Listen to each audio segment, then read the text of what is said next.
We finally got not one, not two, but 3 gameplay trailers for Pokémon Legends ZA after an entire year of silence. While I think us Pokémon fans were still able to remain excited in spite of the dearth of new information, we still have to wait until late 2025 for the game's actual release. If you're like me, you might have been playing some old Pokémon games to fill the gap, or brainstorming other ways to get excited for the new title.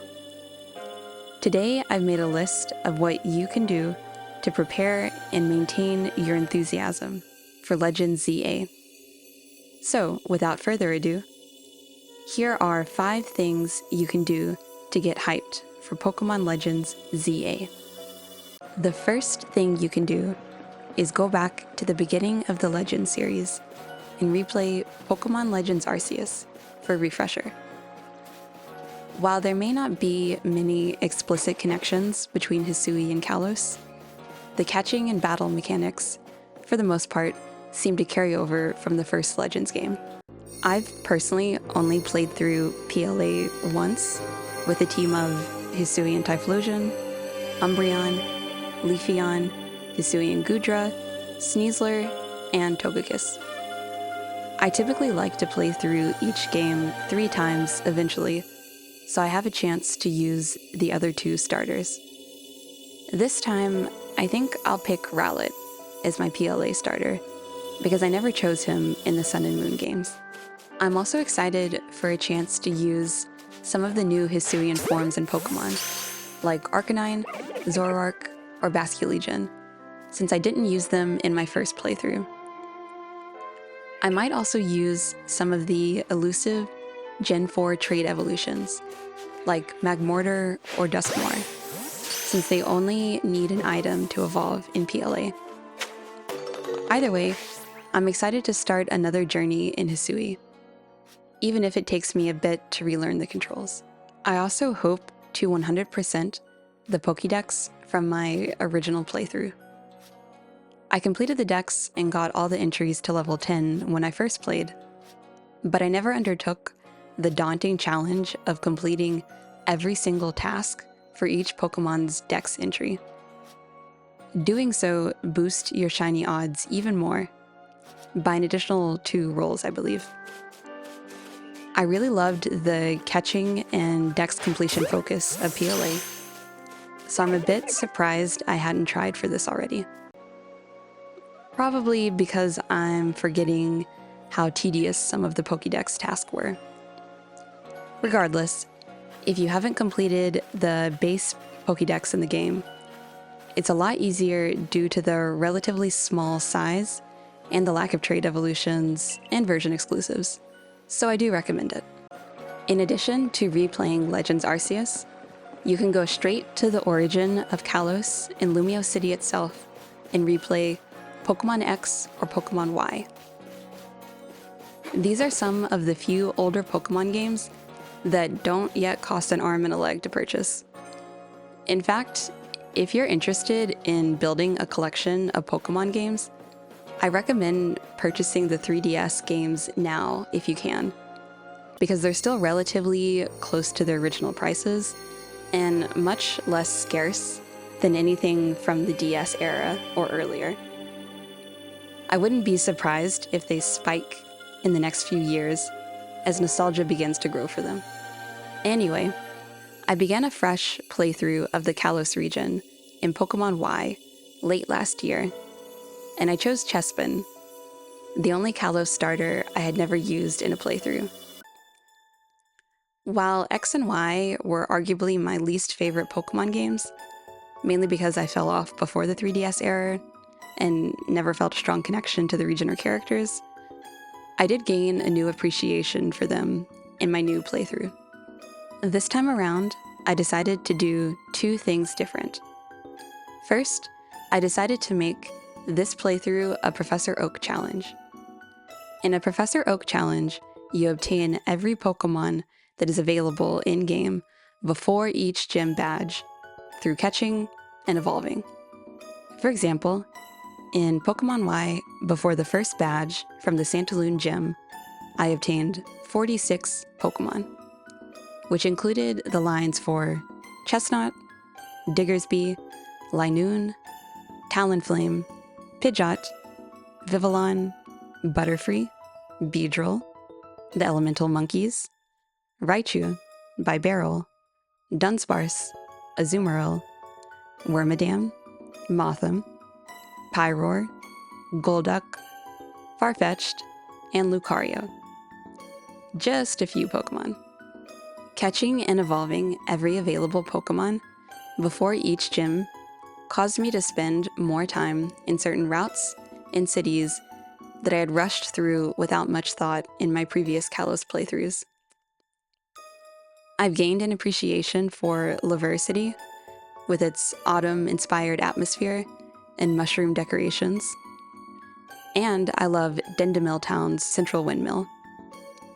I wish the story made the player spend more time in these hidden gyms, instead of feeling a bit rushed and hackneyed in the second half. The second thing I did differently in this playthrough was spending more time on side content that I had previously skipped altogether or just glossed over. Some of the side content included super training and secret super training for evolving Pokemon with evolution stones in the early game, the Battle Chateau for gaining extra experience, the Battle Maison for obtaining rarer evolution items like the Razor Claw, and Friend Safaris. My favorite ended up being the Battle Chateau because I set myself a challenge to see how far I could rank up in the early game. I managed to reach Grand Duchess, the highest rank, before the second gym. Replaying X and Y will also help you get acquainted with Lumiose City, the setting of Legend ZA. While the 3DS version of Lumiose is notoriously a bit tedious to navigate, it's also full of hidden gems that will likely be referenced in ZA. For example, Lumiose is the location of Trevor's house, Professor Sycamore's lab, Looker's office, which, as a side note, also seems to appear in ZA, Lysandra's Cafe, and the Lumiose Museum.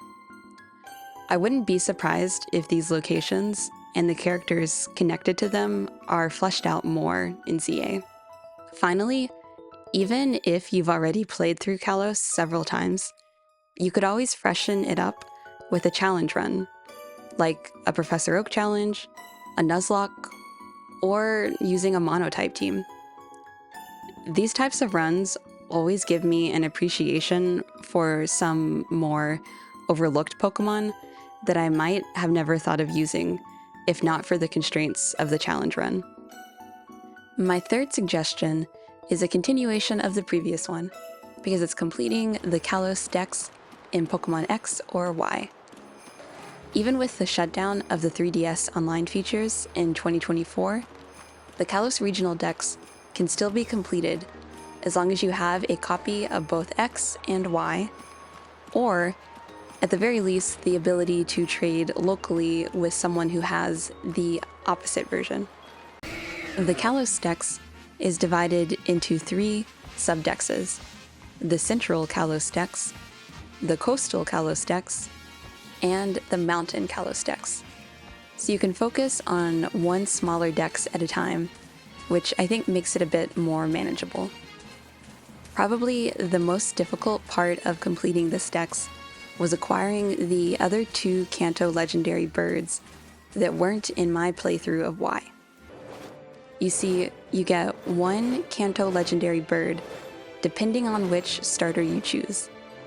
Choosing Froakie will allow you to catch Moltres. Choosing Chespin will give you Articuno. And choosing Fennekin will let you catch Zapdos. The task to catch your legendary bird is also a bit tedious, because it's a roaming legendary that you have to encounter 10 times before it goes to roost at the Sea Spirit's Den and finally allows you to capture it.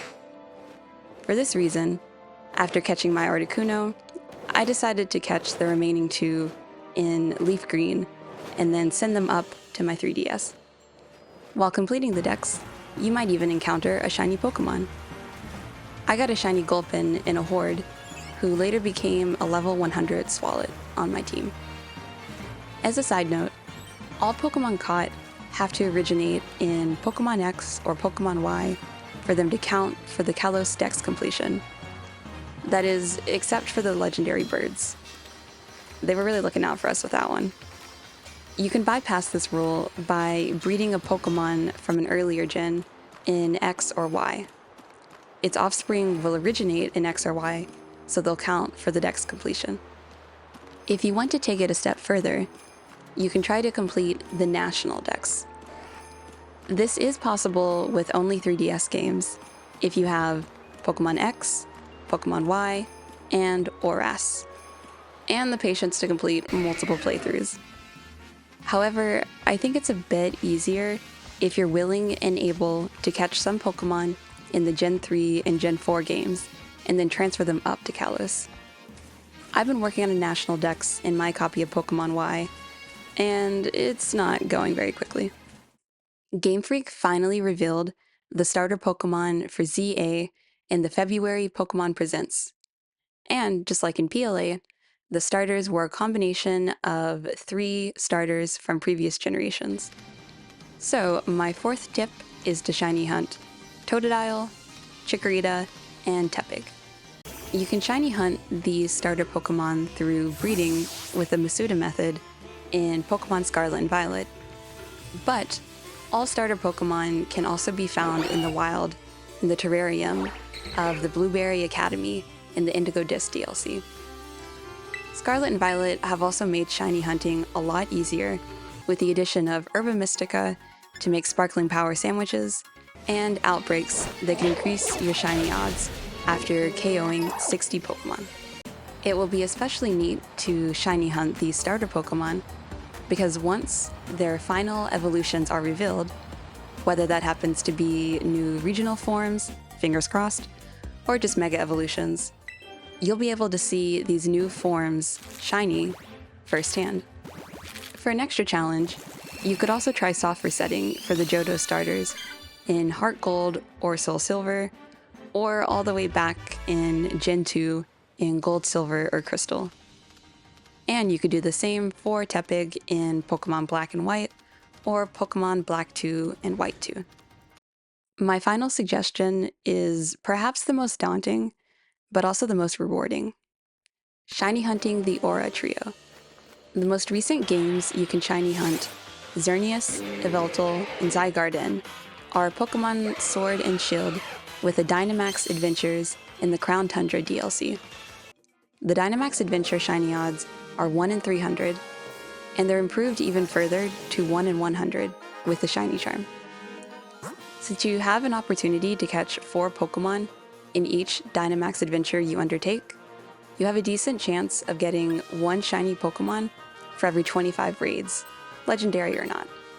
While these odds sound great, Dynamax adventures can be pretty time-consuming, and you're not guaranteed to defeat your legendary. In my opinion, Yveltal is the easiest to take on solo, since it has several common weaknesses. Xerneas is a bit more difficult, but nothing compares to Zygarde, whose spread attacks are likely to KO you and your teammates in just 2 turns. Now, Zygarde can be a bit more manageable if you play online, and especially if you have access to several ice types, who can do 4 times effective damage to Zygarde, and if you use a Pokemon to spam Wide Guard, which protects your teammates from spread moves. If you have the Ultra Sun and Moon games, you can also try soft resetting for Xerneas and Yveltal in the Ultra Wormholes. While their shiny odds are 1 in 1365 if you have the shiny charm, the individual soft resets are a lot quicker and require less concentration than Dynamax adventures. Whichever way you decide to shiny hunt the Aura Trio, you're in for a treat because they have some of the cleanest shinies. Plus, if they get new forms in Legend ZA, you can transfer these shinies to ZA, and you'll probably be one of the first people to see the new forms shiny. And those were 5 things you can do to get hyped for Pokemon Legends ZA. Thank you for watching. Let me know in the comments below what you're doing to prepare for the release of Pokémon Legends ZA. If you enjoyed the video, consider leaving a like or subscribing to my channel. I appreciate the support. I have more Legends ZA, shiny hunting, and dex completion videos planned for the future.